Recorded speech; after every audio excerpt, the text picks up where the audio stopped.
taken. But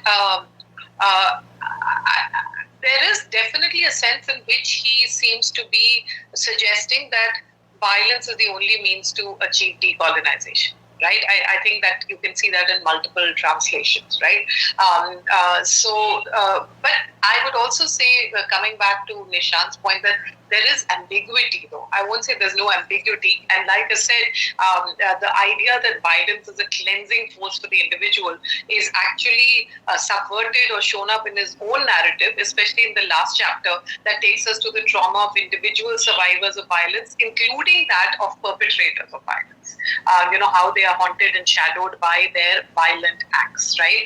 So one of the critiques that one can easily make about Fanon's book and this aspect of it, right? And actually, what I want to talk about next time, and it may well be, our last class, which I hope to be able to sum up the Fanon sort of reading, is that is what we can take away from Fanon. And to me, even though most of the discussions focus so much on violence, and obviously all of us, like I said, feel uncomfortable with that as well. But certainly, he does, at the very least, in terms of, this is in response to Nishant's point, at the very least enables us to pause and ask, what do such spectacular moments of violence have to tell us if we move beyond the narrative of savage irrationality? Because often we tend to be blind to our own violence that we don't read as violence, right? And I mean, one of the critiques that's often made by a lot of intellectuals is that state violence is seen as legitimate, right? And therefore that's termed as wars, right? That's legitimate violence because anything the state does to preserve the integrity of the nation and its borders is fine, right?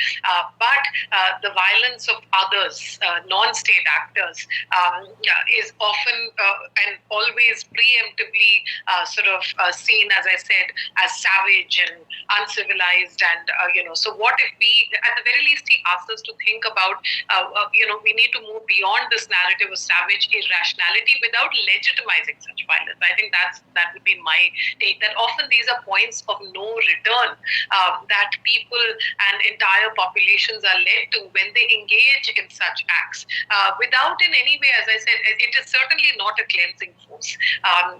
At any level, and I think he's also aware of that as a psychiatrist. And again, another critique that one can make of Fanon that I will reiterate next time, that he tends to generalize from the specificities of the Algerian example to offer a prescriptive program for anti-colonial struggles everywhere.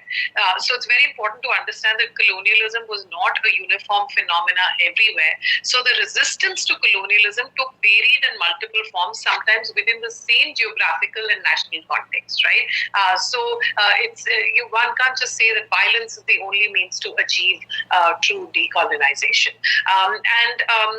But certainly, like I said, he definitely asks us to think about whose violence is seen as legitimate and whose violence is dismissed as illegitimate, as terrorism, as, Maoism, whatever it is that we want to call it. So many different forms of violence, guerrilla warfare, etc., right?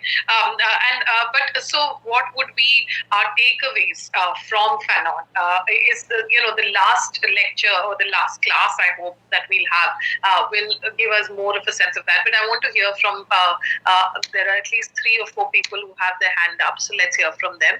Is there a Priya or is that me? I am so confused with that. By 3 movements, he says. And one is the first phase or movement is which experiences colonization as the pure terror of death. So people learn to remain in their place and not overstep their limits. The second is where colonized people, she or he, internalizes this violence and often turns it on her own self-image. And this can take the form of internecine violence, right? Violence against one's own people, or the fatalism engendered by myths and religion. And I think part of this is, where he's talking about the role of dance and myth and religion, that this is part of the face.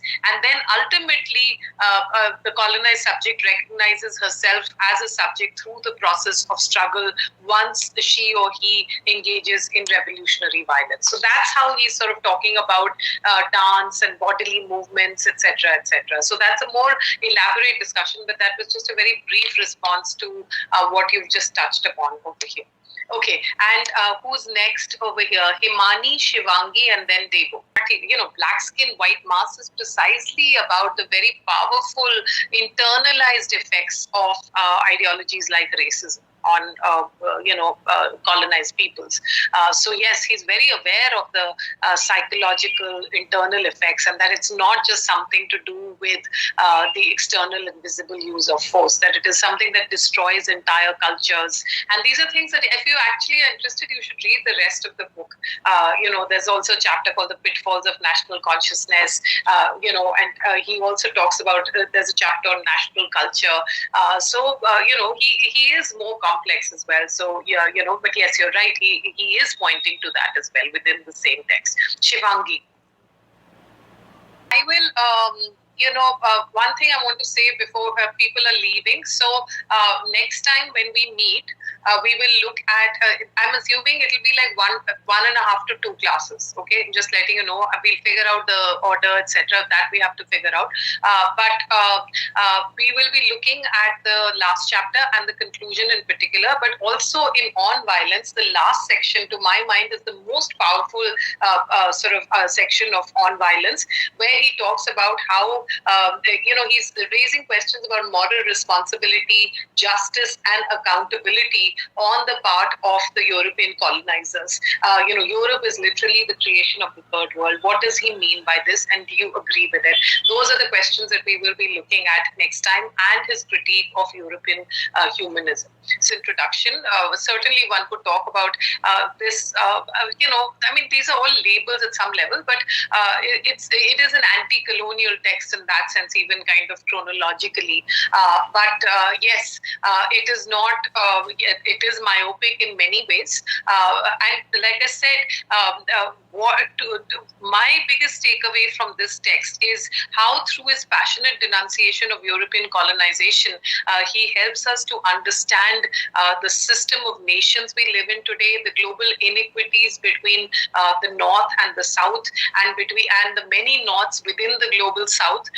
The text also opens up some very important ethical questions about responsibility and alliance, especially given Fanon's own subject position as an intellectual from Martinique, a non-Arabic speaker who allied himself with the Algerian cause. And Sartre's preface also raises similar questions about silence, passivity, and complicity. And in terms of the differences between anti-colonial, post-colonial, I would urge you to go back to the introduction by Robert Young that we discussed in the very first class, where he talks about some of this. If you also go to Robert Young's website on academia.edu, he has, I think, specific articles that talk about anti-colonialism and post-colonialism, etc. So you could look those up as well. And last question, and we'll stop here. Those who need to leave, please do so.